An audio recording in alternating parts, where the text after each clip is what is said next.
I teach now at Massachusetts Maritime Academy in their emergency management program. My research is primarily focused on thinking about the capacity of the emergency management system to handle various risks and disasters across the country. Have been talking about this currently in the context of COVID, but also thinking more in the near future related to increasing events related to climate change. I also do a fair amount of public engagement work connecting emergency management policy with climate change more broadly. Patrick asked me to kind of steer clear of technical components and kind of talk a bit more big picture about managed retreat. So hopefully that's what I'll do today. Interrupt me if you have questions. I have the chat box open if you want to share them in there. So I guess the first thing to point out is that, you know, we talk about managed retreat and kind of the climate conversations and in the climate context. From an emergency management perspective, though, we call it buyouts, and we've been doing buyouts for a really long time, many decades, all across the country, not only for flooding, but other hazards as well. And so we have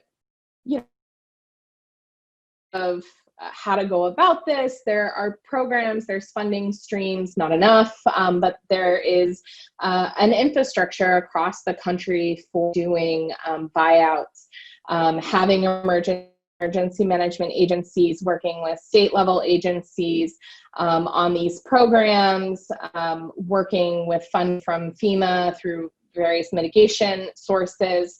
And so one thing that I know those of us in emergency management have kind of tried to work on is educating more broadly about kind of what existing work has been done on buyouts and how that could be escalated significantly to address the need across the country. Because we have been, dealing with buyouts for a while, we also do have a fair amount of research on this kind of within the emergency management context. So I thought maybe it would be helpful to kind of go through some of that today, and then maybe we can talk through some more specific examples of communities across the country that are kind of already in the midst of this work. I'm sure I'm looking at your bios as they come in, and so I'm sure that many of you are already aware of these communities. But in terms of the research that we have to kind of contribute from emergency management, there have been a number of studies across the country over many decades that have looked at where communities have been successful in implementing mitigation measures kind of more broadly. And when you kind of synthesize that work, this comes from Dr. Amanda Savitt, who also has her doctorate in emergency management.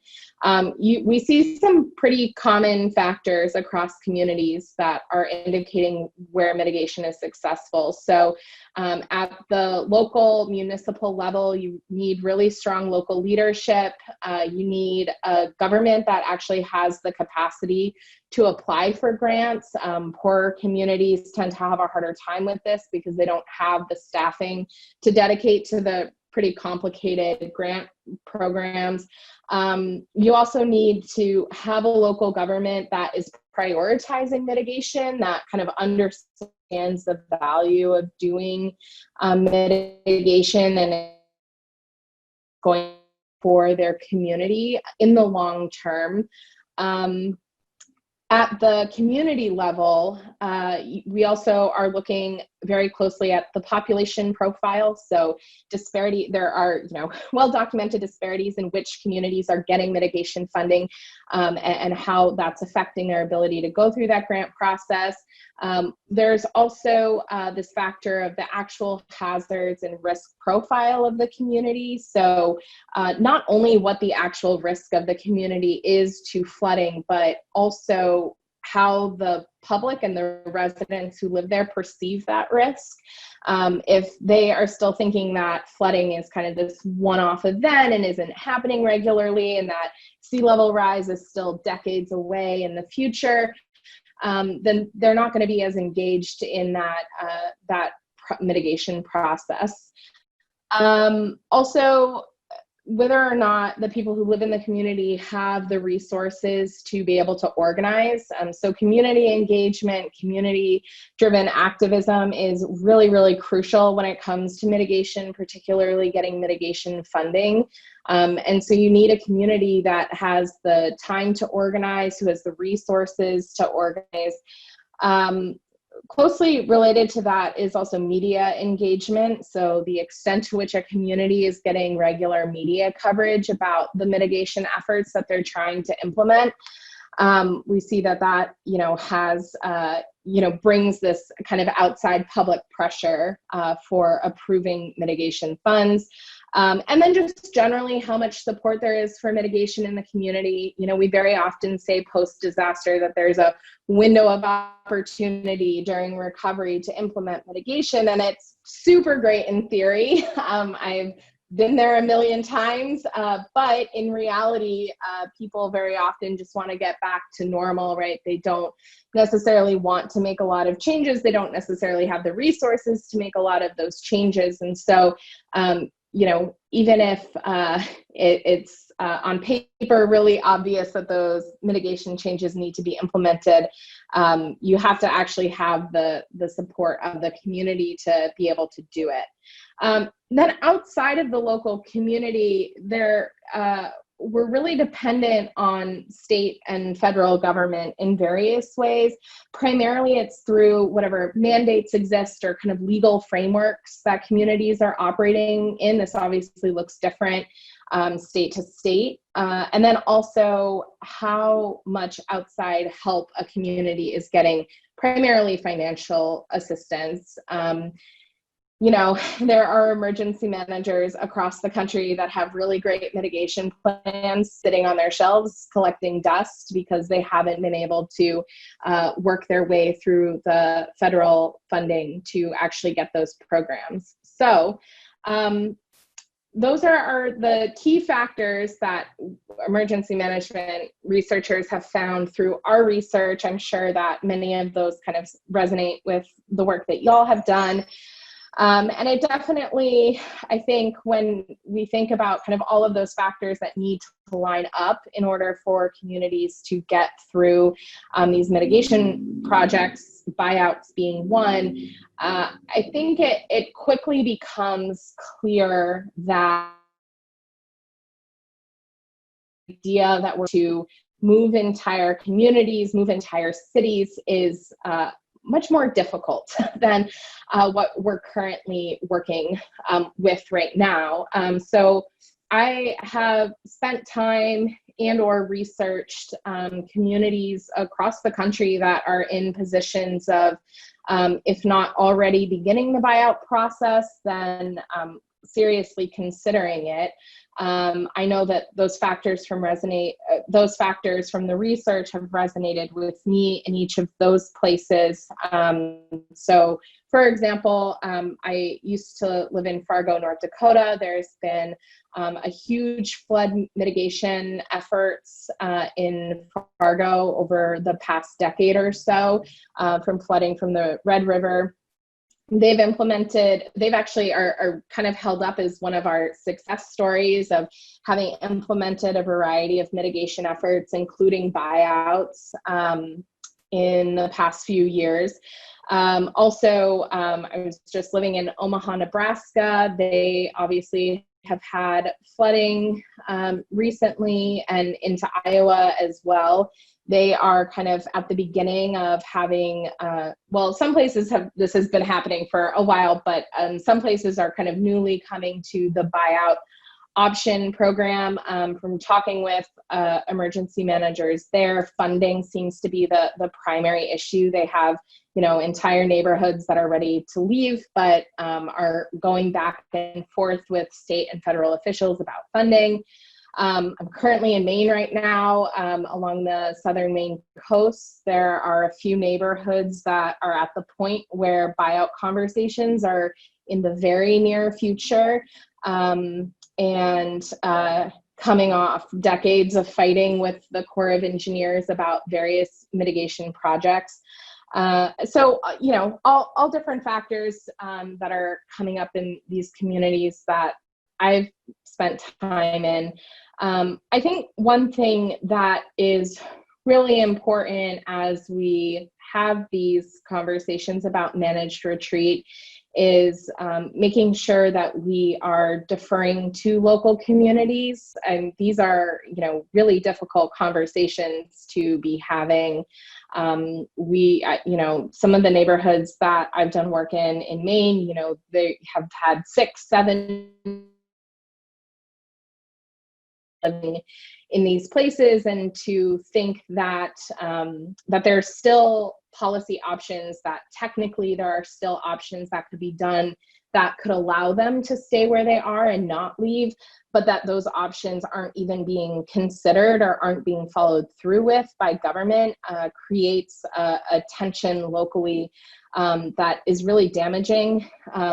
And that I think kind of holds over into the buyout conversations, which, you know, many people aren't ready to have those conversations. At the same time, there very often are people in neighborhoods that are ready. I was in Houston in 2016 following the tax day flood at a huge community meeting with the mayor, and there were residents there standing up saying, I flooded 5 times in the last 3 years, I want a buyout. And so, you know, you have those tensions among residents and within communities that are really difficult to navigate. But at least from an emergency management perspective, this, you know, the idea of buyouts, the idea of doing managed retreat is, you know, definitely something that I think is on our radar. It's on FEMA's radar, obviously. And I think it is probably the inevitable future.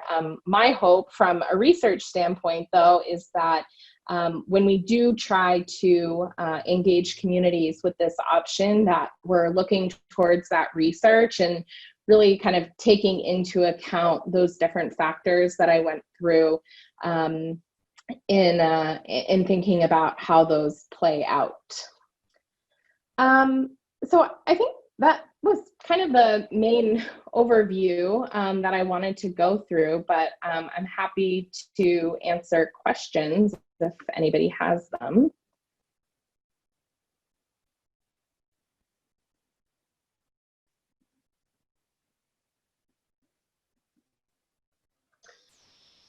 Hi, this is Betsy Blair. Do you want questions in the chat box, or do you want verbal questions? You can just do verbal, that's fine. Yeah. Okay, great. And then Jim, I see you raised your hand too. You can all feel free to jump in, and if you put anything in the chat, I'm happy to verbalize that for the group as well. Great. Samantha, I just wondered how or whether you're linking to, as you do buyouts, conservation of the land and management of the land so that coastal wetlands can also migrate upslope with sea level rise. You broke out a little bit on your question. Could you repeat it? Sure. I'm wondering to what extent your programs and your experiences that people are thinking about managing the abandoned lands for coastal wetland migration.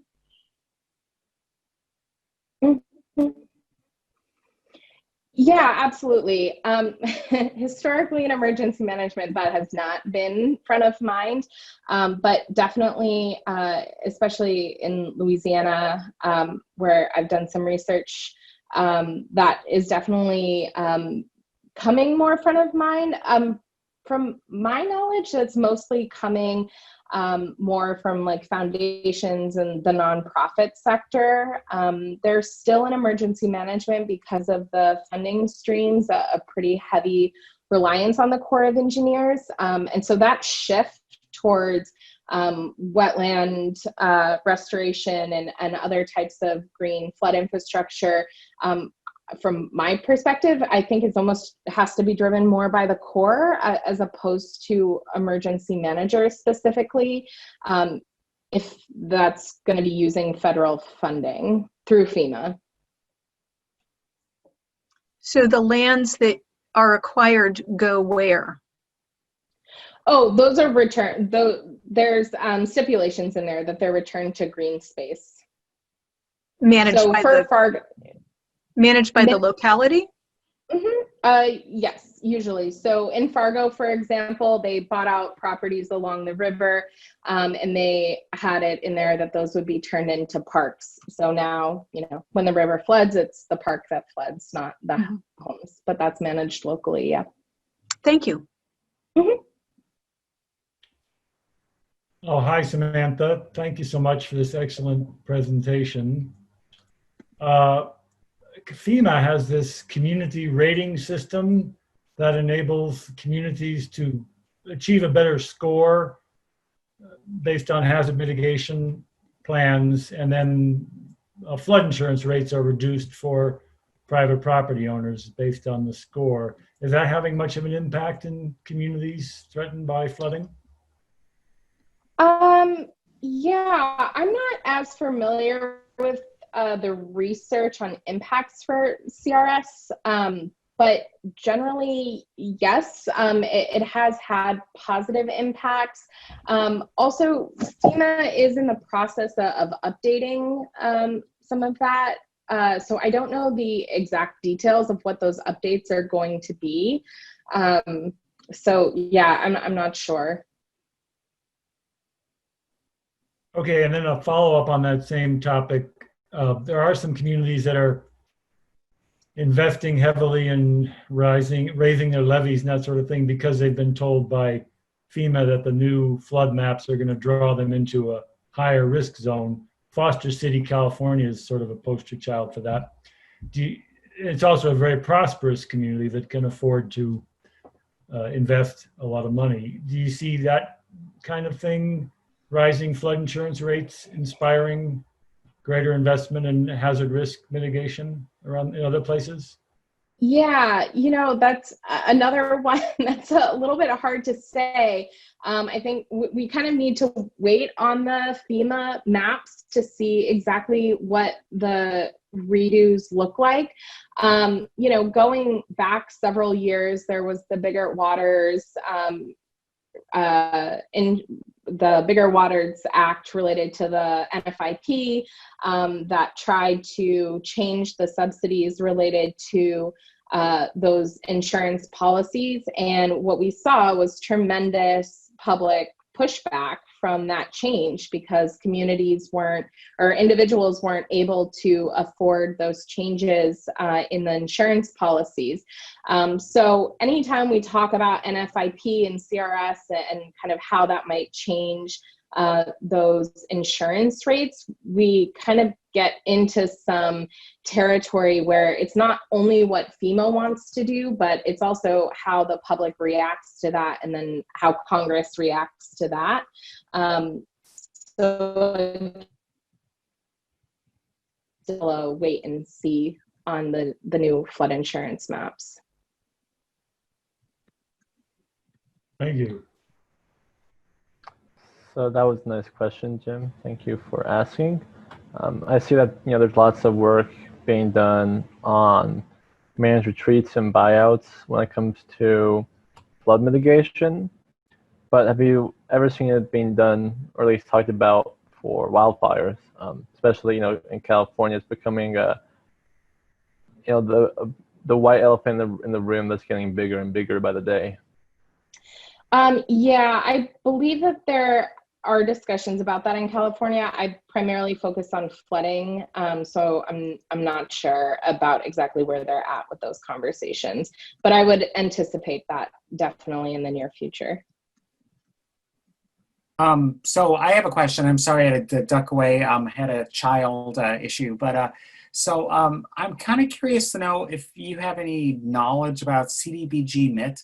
I know that it's recently was referred to in a Christopher Flavell article in the New York Times, around $16 billion on the HUD side. And what is that really? My understanding was it's sort of like year by year specifically allocated, but what do you know about that? Honestly, I don't know much more than that was in that article. Okay.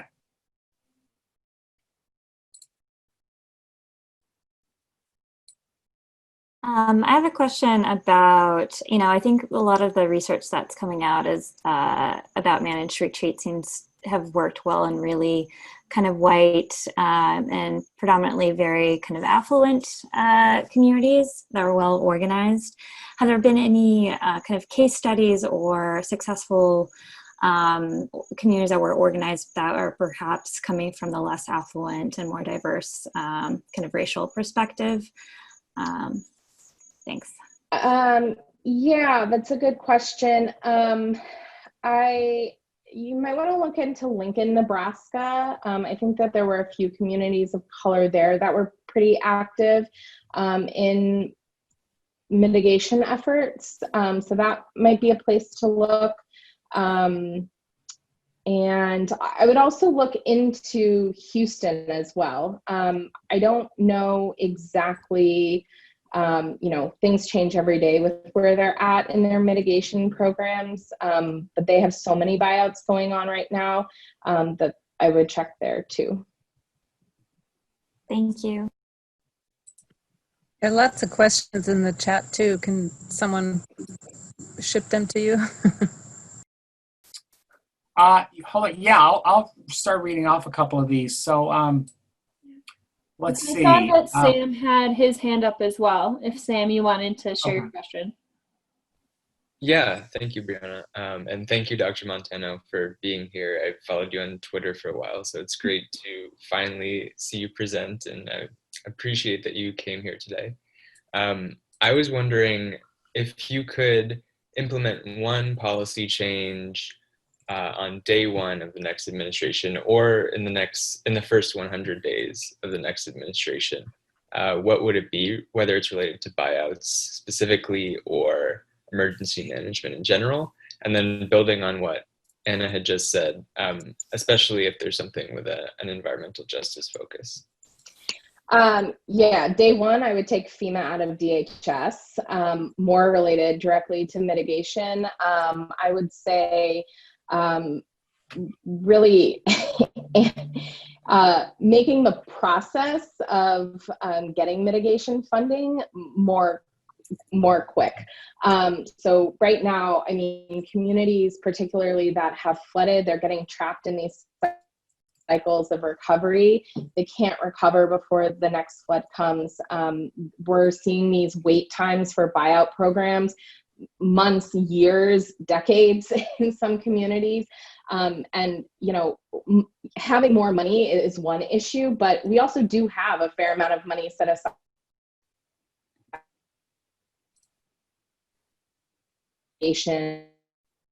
programs quick enough.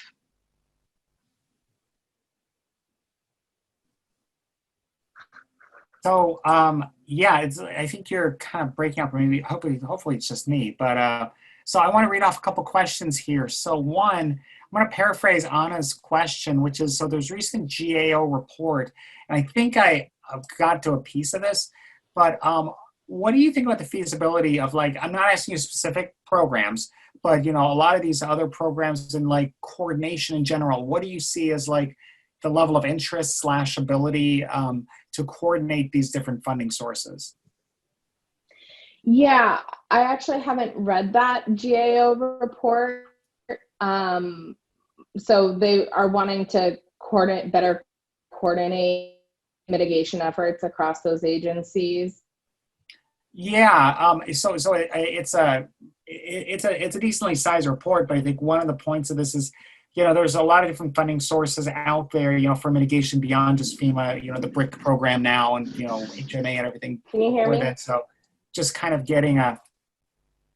wondering to see your feeling about like interagency coordination and the ability, to use those different sort of sources, and like, just your feeling on capacity.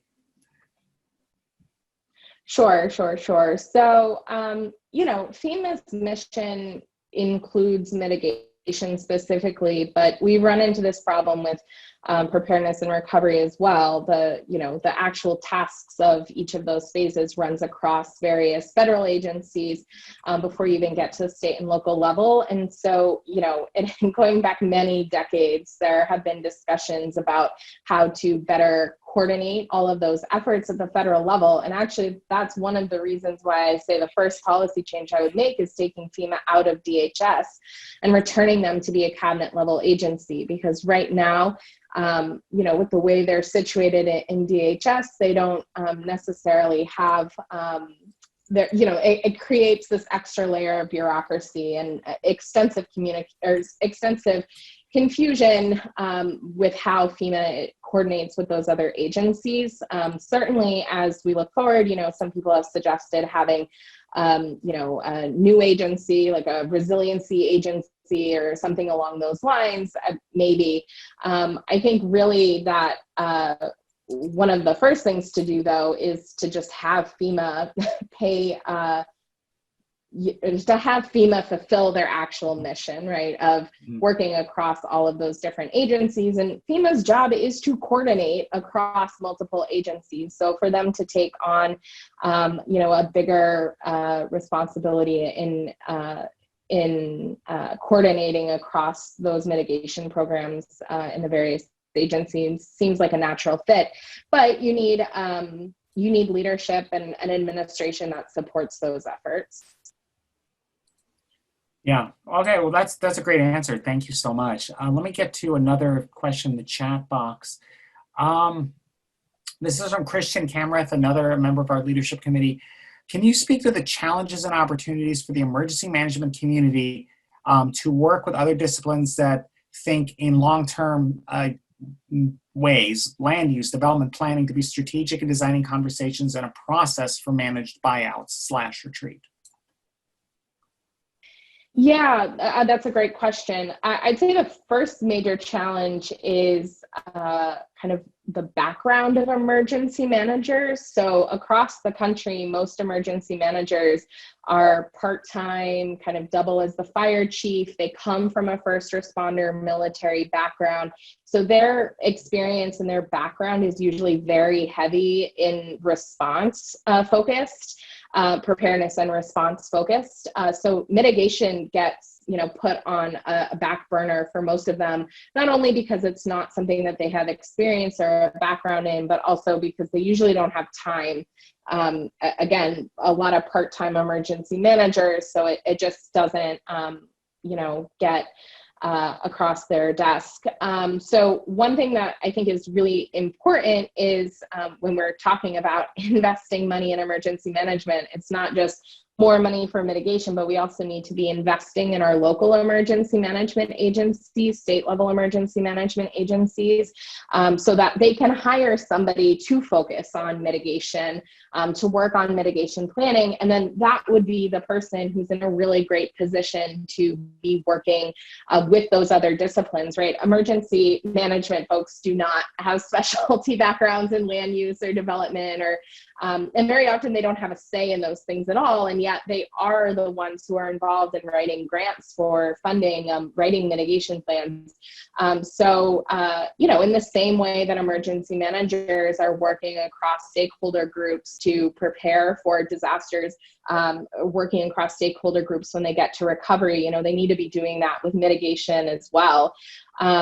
So huge opportunities for that moving forward. One thing that I will say in emergency management's defense is that we definitely are moving towards having emergency managers who at least have a background in emergency management specifically, as opposed to just military and first responders. So, we're graduating people constantly with undergrad degrees, graduate degrees in emergency management who are trained to take that broader perspective and to include mitigation in their work. So as long as those folks are getting into emergency management positions and are, have the resources, then I think there'll be many more opportunities for those partnerships across disciplines.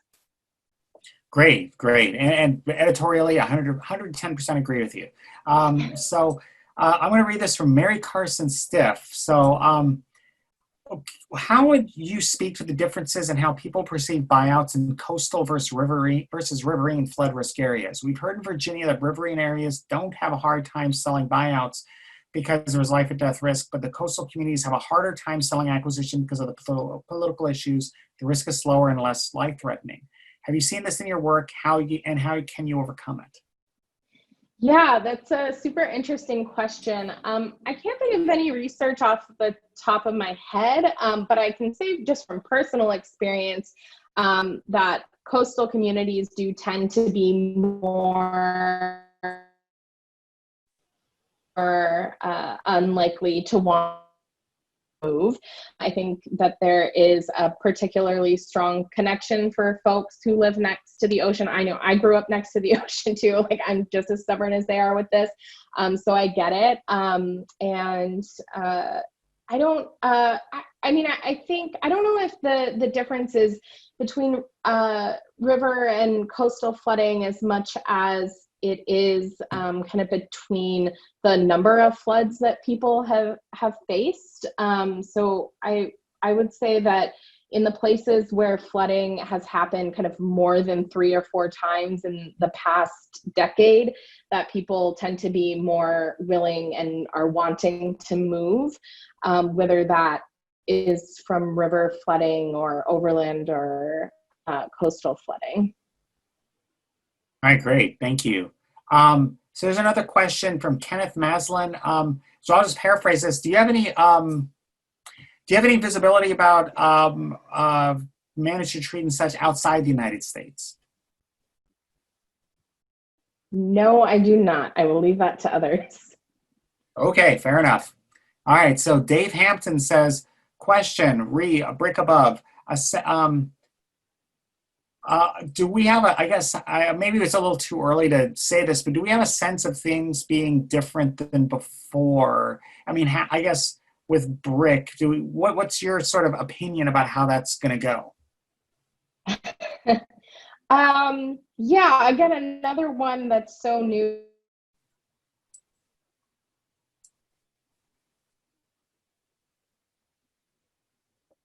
I know there's been a lot of excitement about brick, and I do think it's not too much different than before,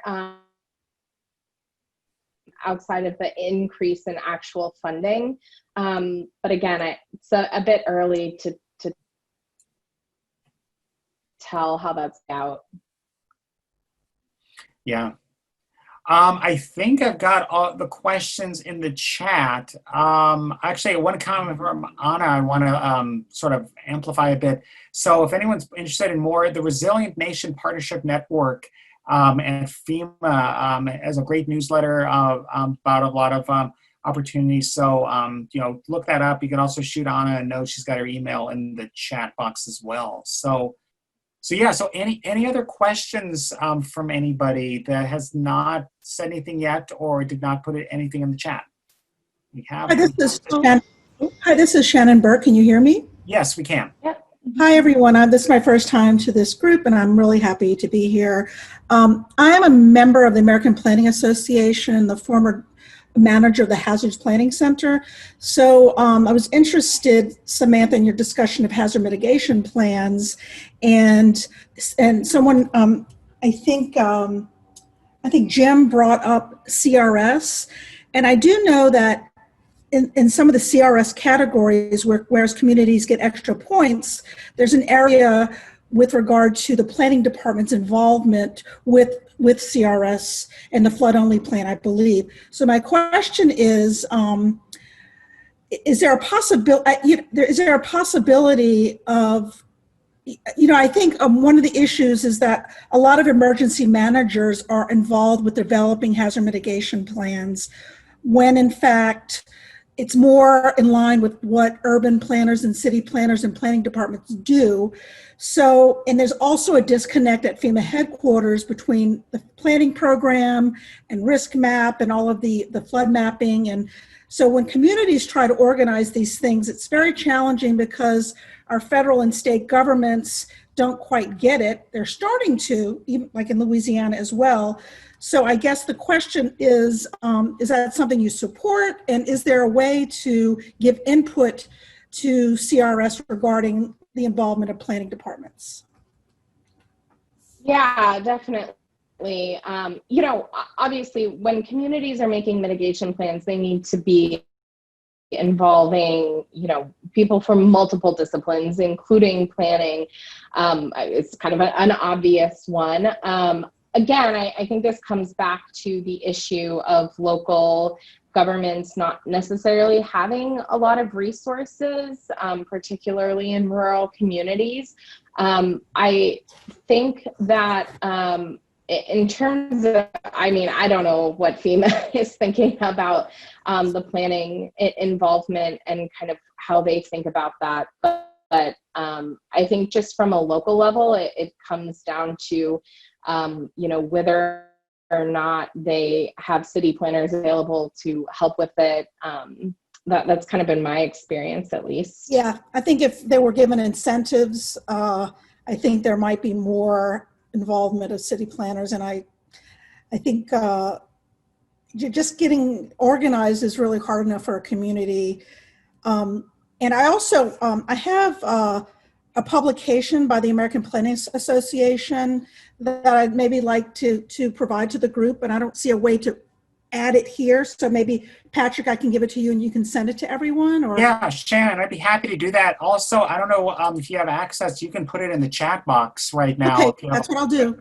Okay, cool. Thank you. Actually, we have a question from Susie Moser. Susie, are you on the line? Yes, okay. sorry, Okay. it took a second here to unmute. Okay. My question has to do with, you know, we all know that these one-by-one buyout programs, just as you said, take forever to do and is not really commensurate with the size of the problem, at least in coastal areas. So I'm wondering if you can say anything about what, if any, conversations are going on at the federal level to think, you know, to invent different programs, to think bigger than what's offered so far. I don't know of any official conversations to do that. Need to be happening at the federal level. It's not something that I've really seen included in any kind of strategic planning or anything, at least from FEMA. All right. So anybody else? I do. Great. Hi. Through you're framing this in respect to a lot of the key factors that influence whether or not a community is successful in doing mitigation and obtaining funding for that. And we're actually in the process of building kind of a really basic toolkit. It's not even going to be as much of a toolkit for geared towards kind of lower resourced rural and small communities in Maryland for how they can start to make sure that their internal processes and planning things are setting them up to be able to obtain funding for resiliency or to be able to stretch funding to make their town more resilient. And so I would love to hear if you thought there are kind of one or two key factors that, you know, smaller local governments that don't have lots of planners on staff, or maybe they aren't good at, they've never gotten FEMA money before to do much of anything. You know, what are a couple of things that they could be doing internally that will help set them up for success later on? Yeah, I think one really important thing is partnering with like a local university or local researchers who can help with some of the technical expertise and also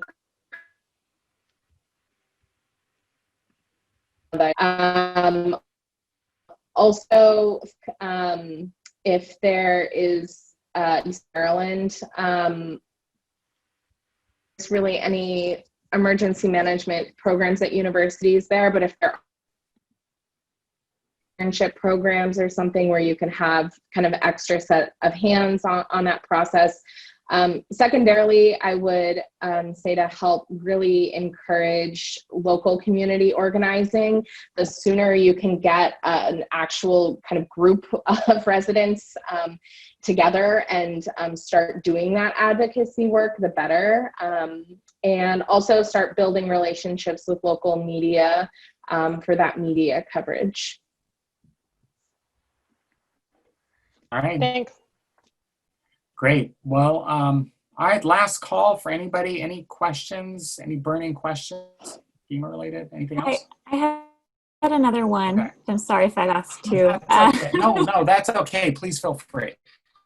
Something that we're struggling in New York is that, you know, I think as the city is looking